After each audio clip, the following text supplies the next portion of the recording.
A southern Indiana county struggles to find money that will let them rebuild from last spring's floods.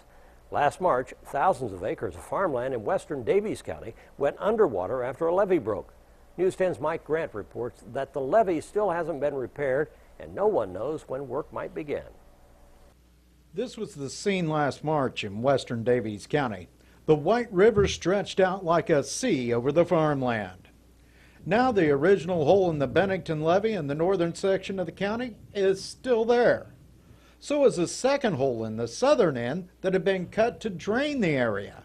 Officials say plugging the holes could cost as much as $1 million that the county's been unable to find.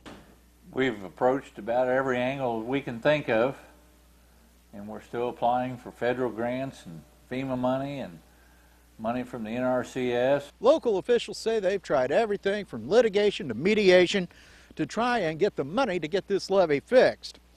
And while there have been some positive results, the problem now is they're running out of time to get the work done. Our window of opportunity is going to close real quick.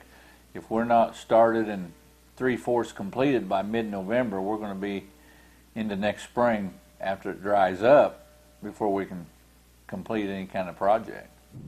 While farmers have been able to salvage some crops across the flooded land this year, there was a lot that wound up producing nothing.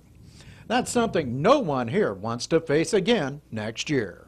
And we keep hitting all the buttons we can hit and see if we can push the right one. That's the only choice we've got.